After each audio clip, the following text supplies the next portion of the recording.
Welcome to Kenton's videos. Enjoy the video. In this video, I will explain how to make a public Minecraft server.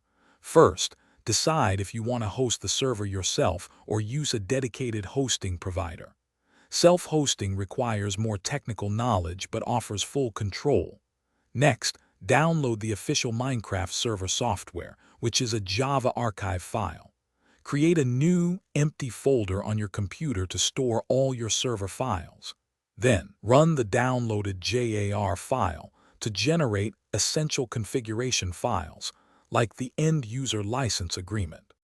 Once the initial files are generated, you must accept the end-user license agreement. Open the EULA.txt file and change the line EULA equals false to EULA equals true. This is a crucial step for the server to start correctly. Next, open the server properties file.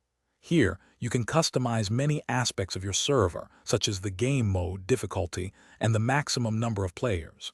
Remember to save your changes before restarting the server. To make your self-hosted server accessible to others, you need to set up port forwarding on your router. This process directs incoming connections on a specific port to your server's local IP address. The standard Minecraft port is 25565, using the TCP protocol.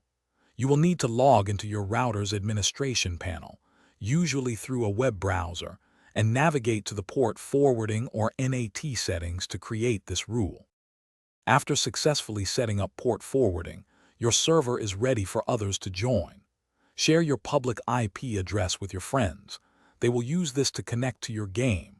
If your internet service provider assigns a dynamic IP, consider a dynamic DNS service to maintain a consistent address.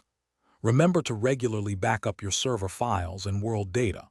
Also, keep your server software updated to ensure stability and access to new features. Thanks for watching. Consider subscribing if we helped you.